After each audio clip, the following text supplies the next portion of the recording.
అందరికీ నమస్కారం అండి. ఇప్పుడే అందిన వార్త, బీఆర్ఎస్ మాజీ మంత్రి కేటీఆర్ రాజీనామా, తీవ్ర టెన్షన్లో మాజీ సీఎం కేసీఆర్ అంటూ లేటెస్ట్ అప్డేట్ అయితే రావడం జరిగిందండి. ఆ వివరాలు ఏంటి అనేది వీడియో రూపంలో తెలుస్తున్నామండి. వీడియోను పూర్తిగా చూడండి, కంప్లీట్ ఇన్ఫర్మేషన్ అయితే అర్థమవుతుంది. మొదటిసారి ఛానల్ చూస్తున్నట్లయితే తప్పకుండా ఛానల్ సబ్స్క్రైబ్ చేసుకోండి. చూస్తున్నారని సబ్స్క్రైబ్ చేసుకోవడం మర్చిపోతున్నారండి, దయచేసి ఈ ఛానల్ సబ్స్క్రైబ్ చేసుకోండి, అదేవిధంగా లైక్ చేయండి. ఇక లేట్ చేయకుండా వివరాలకైతే వెళ్ళిపోదామండి. మనం తెలంగాణ రాష్ట్రంలో మరోసారి ముఖ్యమంత్రి రేవంత్ రెడ్డిపై అవినీతి ఆరోపణలు చేశారు బీఆర్ఎస్ వర్కింగ్ ప్రెసిడెంట్ కేటీఆర్. నిన్న మంత్రి పొంగులేటి శ్రీనివాసరెడ్డి ఇచ్చిన కౌంటర్కు రివర్స్ కౌంటర్ ఇచ్చారు కేటీఆర్. పొంగులేటి తీరు ముఖ్యమంత్రి రేవంత్ రెడ్డిని ఇరకాటంలో పెట్టే ప్రయత్నం చేస్తున్నట్లు కనిపించింది. పొంగులేటి రాజీనామా చేయాల్సిన అవసరం లేదు, ముఖ్యమంత్రి రేవంత్ రాజీనామా చేయాల్సి వస్తుంది. రాజీనామా చేయాల్సింది ఇక దగ్గుబాల్జీలు, ఈ ముఖ్యమంత్రి ఆయనే మంత్రులే. ఈ ప్రభుత్వంలోని మంత్రులకు చట్టాలు మాత్రమే కాదు, చుట్టరికాలు కూడా తెలిసినట్లు లేదు. భార్య, తమ్ముడు, బావమరిది కాకుండా ఇంకేం అవుతాడో పొంగులేటి చెప్పాలి. ఆఫీసు ఆఫ్ ఆ ప్రాఫిట్తో పాటు అవినీతి నిరోధక చట్టంలోని సెక్షన్లు కూడా నేను ప్రస్తావించడంతో పొంగులేటి ఆగమేఘాల మీద ప్రెస్ మిస్ కాన్ఫరెన్స్ అనగా పెట్టారు.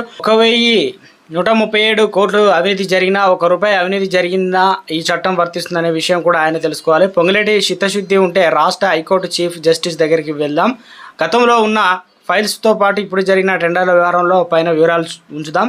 ఆయన న్యాయంగా తీర్పు చెప్పిన తర్వాత నేను చెప్పింది అబద్ధం అంటే రాజీనామా కాదు, రాజకీయ సన్యాసం చేస్తా, లేదంటే కేంద్రంలోని సెంట్రల్ విజిలెన్స్ కమిషన్ లేదా మరేదైనా ఏజెన్సీల దగ్గరకైనా వెళ్దామని కేటీఆర్ అయితే సవాల్ విసిరారు.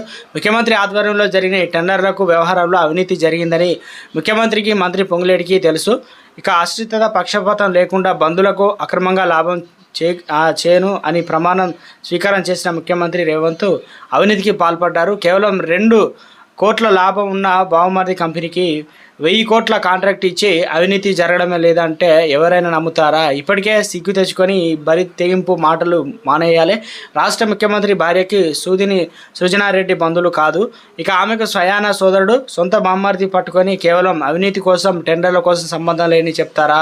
పొంగులేటికి దమ్ముంటే విచారణ సంస్థల ముందుకు లేదా హైకోర్టు చీఫ్ జస్టిస్ ముందుకు రావాలని, ఇప్పటికైనా జరిగిన తప్పును ఒప్పుకొని ముఖ్యమంత్రి జరిగిన టెండర్లు వెంటనే రద్దు చేయాలి. లేకుంటే గతంలో సోనియా గాంధీ, అశోక్ చవానా, యడ్యూరప్ప పదవులు పోయినట్లుగా మీ పదవులు కూడా పోతాయని కేటీఆర్ అయితే అన్నారు. అంటే ఇక్కడ కేటీఆర్ ప్రస్తావించడం, మొత్తానికి నేను రాజీనామా కాదు, రాజకీయాల్లో ఉండడం, సన్యాసం తీసుకుంటానని చెప్పడం ఒక్కసారిగా రాష్ట్రానికి కుదిపేసింది. నిజంగా జరిగిందా లేదంటే కావాలని పుట్టించారు? మొత్తానికి ఏ రకంగా బీఆర్ఎస్ ఏమో ఆల్రెడీ జరిగింది అవినీతి అని అంటున్నది, కాంగ్రెస్ ఏమో దీనిపైన ఇంకా పూర్తిగా స్పష్టత ఇవ్వాల్సి అయితే ఉంది. మొత్తానికి ఏం జరుగుతుందని రాష్ట్రంలో సంచలనంగా మారింది అంటున్నారు ఈ టాపిక్.